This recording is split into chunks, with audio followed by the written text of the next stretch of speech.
തീയിലൂടെ കെട്ടിപ്പടുത്ത ജോയിയുടെ സാമ്രാജ്യം ഇടിഞ്ഞു പൊളിഞ്ഞു വീണ് ആളുടെ ആത്മഹത്യയിലേക്ക് വഴിതെളിച്ചത് എങ്ങനെ നമുക്ക് നോക്കാം. റോയിയുടെ അച്ഛൻ ബാംഗ്ലൂരിൽ ചെറിയൊരു ബേക്കറി കട നടത്തുകയാണ്. ആ കാലഘട്ടത്തിലാണ് നമ്മുടെ റോയി അവിടെ ഒരു സ്ഥലത്ത് ജോലിയിൽ കയറുന്നത്.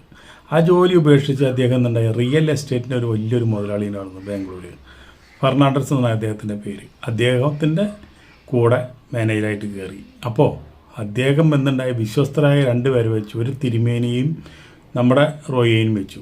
അവരവിടെ അങ്ങനെ റിയൽ എസ്റ്റേറ്റ് ബിസിനസ്സിൻ്റെ എല്ലാ ബാലപാഠങ്ങളും പഠിക്കുന്നത് റോയി അവിടെ നിന്നാണ്.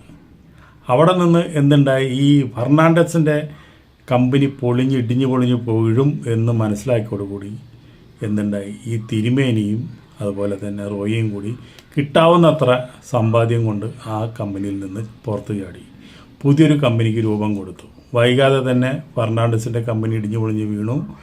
അവിടെ ഫെർണാണ്ടസ് ജയിലിലുമായി.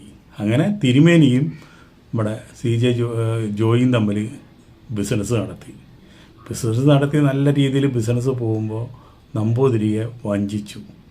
നമ്പൂതിരിയും റോയിയും തമ്മിലുള്ള അഭിപ്രായ വ്യത്യാസം വന്നതോട് കൂടിയിട്ട് തിരുമേനിയും അതുപോലെ തന്നെ റോയിയും രണ്ടായി പിരിഞ്ഞോട് കൂടിയിട്ട് നമ്പൂരി എത്രയും പെട്ടെന്ന് നമ്പൂരിനെ പോലീസ് പിടിച്ചു, ജയിലിലായി.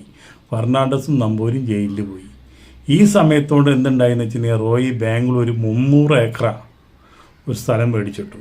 ആ സ്ഥലത്തിന് അടിക്കടി വില കൂടി. അതുപോലെ തന്നെ അവിടെയുള്ള കുറേ സാധുക്കളെ നിന്ന് കുറേ സ്ഥലങ്ങൾ വാങ്ങി ചെറിയ അഡ്വാൻസ് മാത്രം കൊടുത്ത് ആ സ്ഥലങ്ങൾ സ്വന്തമാക്കി. ഇതാണ് മൂപ്പരെ ക്യാപിറ്റൽ. അവിടെ നിന്നാണ് റോയിയുടെ ഉദയം തുടങ്ങുന്നത്. അവിടെ നിന്ന് അങ്ങോട്ട് പിന്നെ ആർഭാട ജീവിതത്തിലേക്കായി തരുന്നോട്ടം. പിന്നെ സോഷ്യൽ മീഡിയയുടെ ബലം കൊണ്ട് എല്ലാം വെട്ടിപ്പിടിച്ച് കോടികളുടെ രാജാവായി സിനിമാ ലോകത്തും അതുപോലെ തന്നെ റിയൽ എസ്റ്റേറ്റ് ഭാഗത്തും വെന്നിക്കൊടി പാറിച്ചു.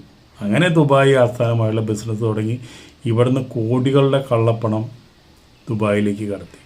ദുബായിൽ വലിയൊരു അവിടുത്തെ കോടീശ്വരന്മാരെ ഇന്ന് ഫണ്ട് പിരിക്കാനായിട്ട് ഒരുപാട് പാർട്ടികളും ഇവൻറ്റുകളും ഒക്കെ നടത്തി. അതിലെല്ലാം ആൾക്കാരെ കണ്ണ് മഞ്ഞളിച്ച് ബിഗ് ബോസ് പോലെയുള്ള ഷോയിൽ കൂടെയുള്ള പരസ്യങ്ങളും കൊടുത്ത് ആൾക്കാർ കോടികൾ ഇൻവെസ്റ്റ് ചെയ്തു. പക്ഷേ ഇതെല്ലാം ശ്രദ്ധിച്ചുകൊണ്ട് ഒരാൾ നിൽക്കുന്നുണ്ടായിരുന്നു, എൻഫോഴ്സ്മെൻറ്റും അതുപോലെ തന്നെ ED.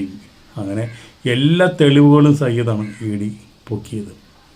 അപ്പോൾ ഇനി ഇവിടുന്ന് അങ്ങോട്ട് ഒരു മുന്നോട്ടൊരു യാത്രയില്ല എന്ന് റോയിക്ക് മനസ്സിലായതുകൊണ്ട് മാത്രമാണ് റോയി ആത്മഹത്യ ചെയ്തത്.